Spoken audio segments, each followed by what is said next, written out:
ताहिरा जी के पास आऊँगा, फिर अंशु भाई के पास। मुझे याद है जब वो रक्षा मंत्री बने और मैं उनसे मिला तो रक्षा मंत्री के कार्यालय में तो बड़ा भव्य कार्यालय था। मैंने कहा भाई नेताजी इसमें तो मज़ा आ गया, इतना भव्य कार्यालय, सब दिव्य व्यवस्था सेना की। मैंने उनसे पूछा कि आप कैसे इसमें अपना वो बैठाल रहे हो तारतम्य में। तो उन्होंने कहा भाई मेरा मूल लक्ष्य ये है कि जो सैनिक है उसका मनोबल ऊंचा रहे, जो लड़ रहा है मुल्क के लिए, और उसको सुविधाओं की कमी ना हो। बोले बाकी रोजमर्रा का काम है, अधिकारी हैं करते हैं, दो काम एक लीडर के नाते मेरे जिम्मे है। ये जो एक भारतीयता वाली जो दृष्टि है ना कि नेता को क्या करना चाहिए, वो मुलायम सिंह को कंसेप्ट हमेशा क्लियर रहा। इसीलिए वो कहते थे कि मुख्यमंत्री का काम ये नहीं है कि ऑफिस में रहे और घर में रहे, गाड़ी में शीशा बंद करके आ जाए। मुख्यमंत्री को जनता के बीच में रहना चाहिए, 1000-2000 आदमी से रोज मिलना भी चाहिए। ये उनका आग्रह बहुत प्रबल रहा और बहुत मुखर रहा। ताहिरा जी, आज के दौर में चाहे वाजपेयी जी हो, चाहे कल्याण सिंह जी हो, चाहे मुलायम सिंह जी हो, चाहे नारायण दत्त तिवारी हो, इस तरह के नेताओं का जो दौर था या इस तरह के जो नेता थे, उनकी कमी बड़ी शिद्दत से महसूस की जा रही है। जिनसे मिलना सहज हो, जिनसे बात करना सहज हो, और जो बात दीपक जी कह रहे थे, जो आपको छोटे होने का एहसास ना कराएं, कंधे पर हाथ रखे तो आप खुद बड़े हो जाएं। ताहिरा जी, मैं ये कहना चाहूंगी श्रद्धांजलि देते हुए मुलायम सिंह जी को कि आज बहुत दुखद है ये जो आज हमने जमीनी है, और जमीनी नेता ऐसे नहीं बनता कि बड़ी मशक्कत के बाद जमीनी नेता बनते, उसमें से शुमार था मुलायम सिंह जी का। और ये जो भी पोजीशन पाई थी, जो भी ये हैसियत बनाई थी, मैं कहूंगी वो बहुत संघर्ष के द्वारा बनाई थी। एक टीचर, फिर पहलवान, उसके बाद लोहिया जी से इंस्पिरेशन लेते हुए सोशल जस्टिस की एक पार्टी का फाउंडेशन डालना, ये बहुत बड़ा एक, मुझे लगता है उनकी जद्दोजहद और उनके संघर्ष ये रिजल्ट था। और मुलायम सिंह जी से मैं 2-3 बार ही मिली हूँ, बहुत बार नहीं मिली, 3 बार मिली हूँ।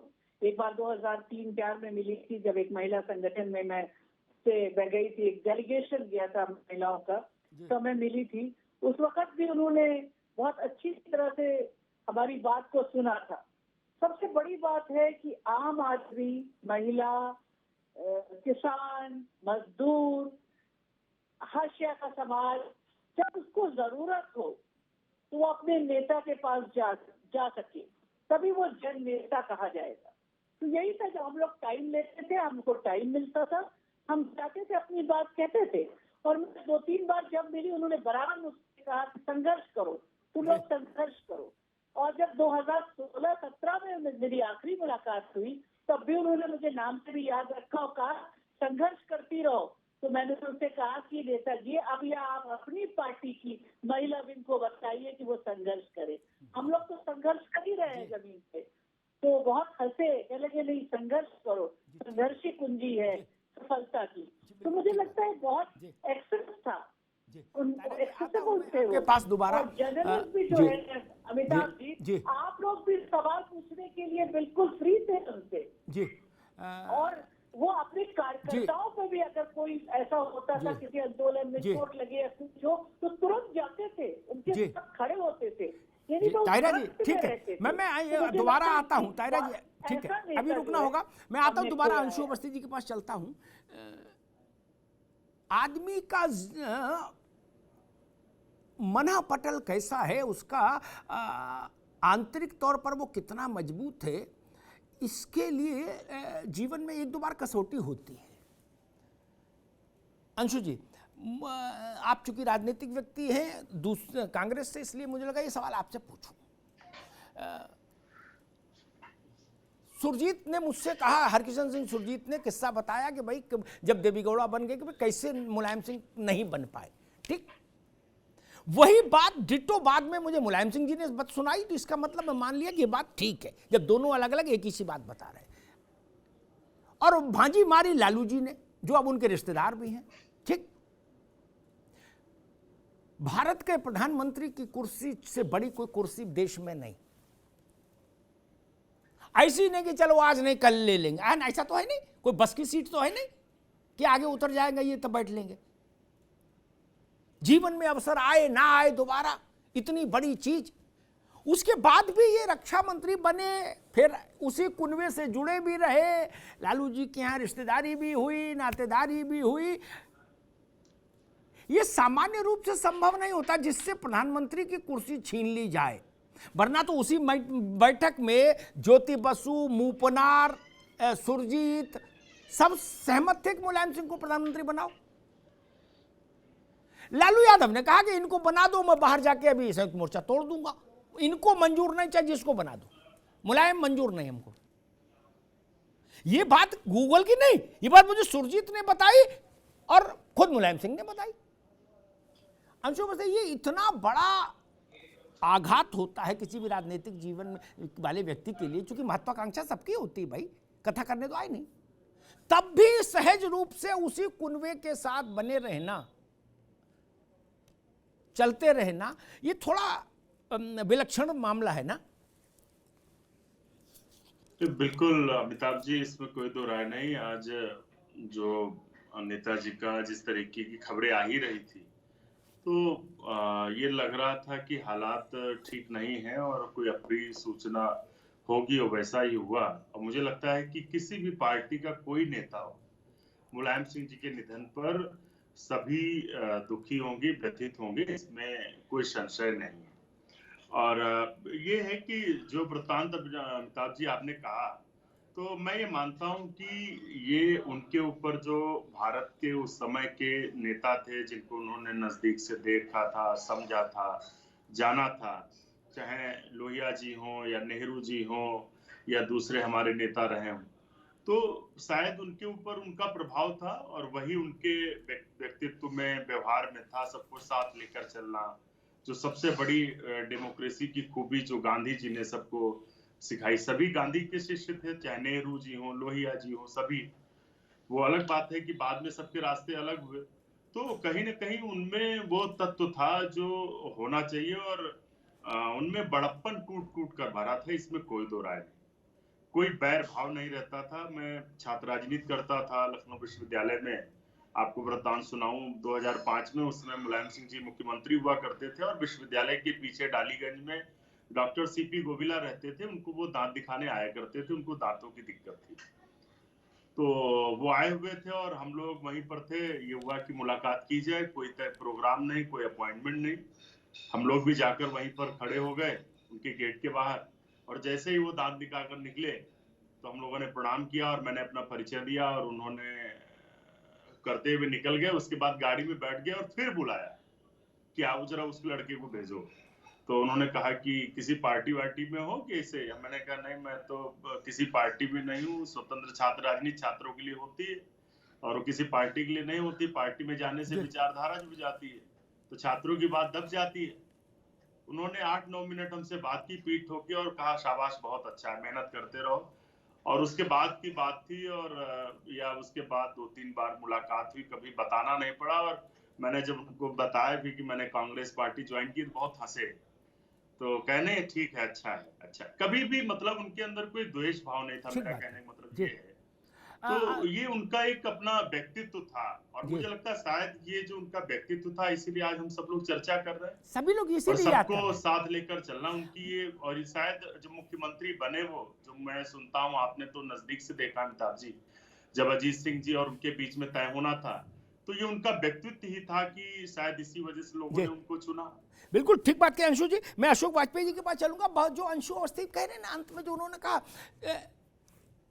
अजीत सिंह के पिता उनके मेंटोर, लीडर ऑफ अशोक जी को याद ही है, लीडर ऑफ अपोजिशन की कुर्सी चरण सिंह ने दी।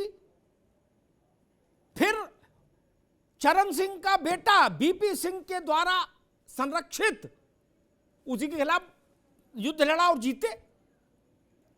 तब लोगों को पता नहीं था कि मुलायम सिंह बड़े नेता निकलेंगे। अशोक जी, तब लोगों का मुलायम सिंह के साथ जुड़ना, विधायकों का, और अजीत सिंह को किनारे कर देना, ये तो एक, क्योंकि बाद में मुलायम सिंह बड़े नेता हो गए तो लोग जुड़ने लगे, समझ आता है, लेकिन जब आपने कोई पराक्रम नहीं किया, उस इम्तिहान में लोग आपके साथ खड़े हो जाएं, तो मुझे लगता है ये आपके व्यवहार और कौशल का परिणाम होता है। अशोक जी,